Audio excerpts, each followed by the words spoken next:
Welcome to This Explainer. Today we're diving into something literally all of us are feeling right now, that wild, unprecedented shift from relying on good old human experience to depending entirely on tech efficiency. It's totally flipping industries upside down, right? But the real elephant in the room is, what does this actually mean for the next generation? How do we prepare ourselves and our kids for a world where the rules of success are literally changing by the minute? So let's jump right in. We're going to look at the stark reality of this new landscape, uncover the hidden economic dilemma it creates, and most importantly, map out the exact transition we've got to make to navigate this future successfully. Okay, picture this. You've got a veteran taxi driver. This guy knows every single road, every back alley, every weird traffic pattern in the city, simply because he's been driving those same streets for 30 years. I mean, remember the days of those massive fold-out paper maps or printing MapQuest directions? Back then, that localized knowledge was an absolute goldmine. It was a unique competitive advantage. But today, that same veteran driver is competing neck and neck with a total newcomer who got their license like yesterday. Why? Because the newcomer just mounted their phone on the dash and let real-time AI do the navigating. The tech has instantly and permanently leveled the playing field.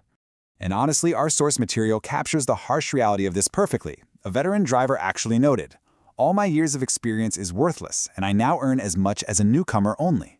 Wow. Just let the economic and emotional weight of that sink in for a second. The traditional idea of tenure, putting in the time and gathering localized knowledge to build an unshakable career advantage, it's just neutralized in a blink by software.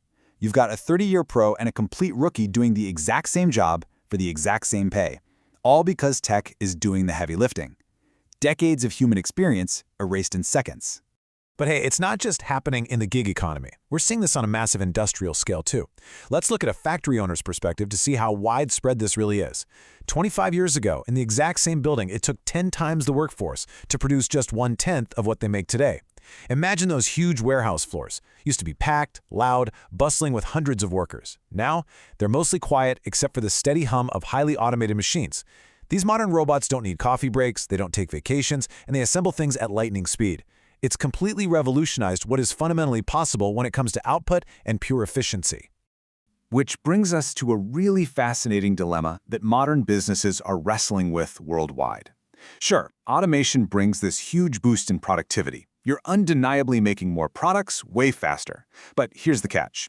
Since everyone else in your industry can buy those exact same machines, the fierce competition just drives market prices right into the ground. Your profit margins totally squeezed. And to top it off, humans aren't even really setting the pace anymore. Your day-to-day operations become strictly dictated by machine maintenance schedules and software updates. It's kind of like the tools have actually become the managers.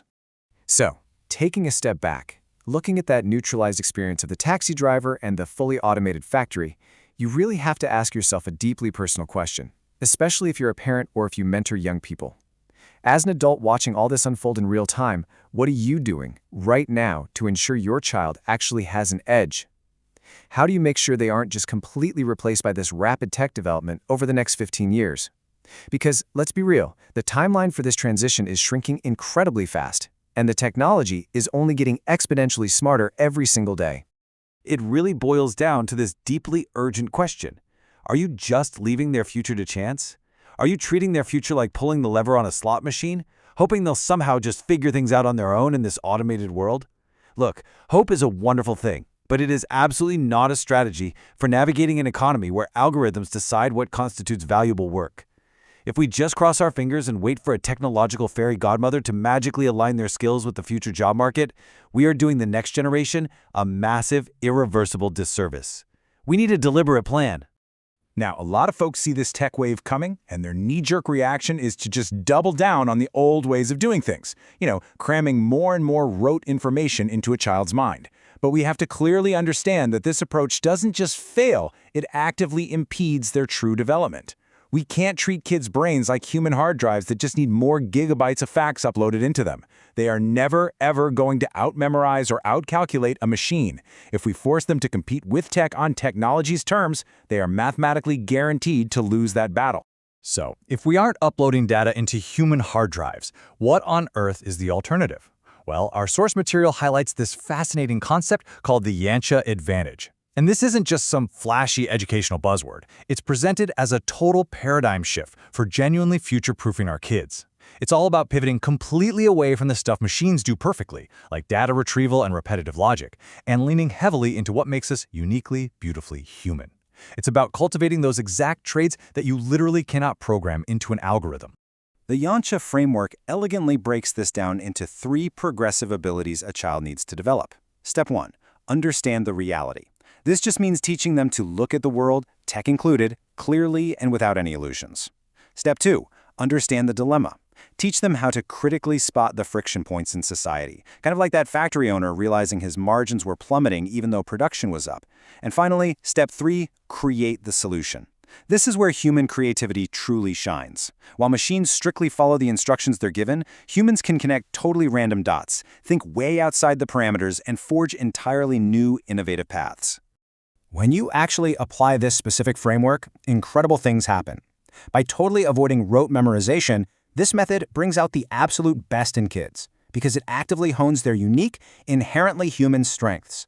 Imagine a kid who, instead of just memorizing historical dates for a test, is taught how to deeply negotiate, how to empathize with diverse groups, or how to creatively problem-solve an issue in their own community.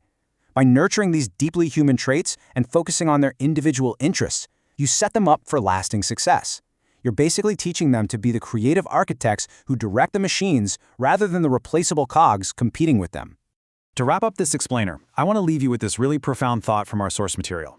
Success is not a race, as there is no defined end line. It is a long walk in the right direction with no end line at all. In a modern world that is completely obsessed with processing speed and instant results, true human success isn't about frantically trying to outpace a computer. It's about finding deep purpose, honing our irreplaceable strengths, and walking in a creative direction that machines simply cannot navigate. So I'll leave you with this. As you look at the young people in your life today, what direction are you pointing them in?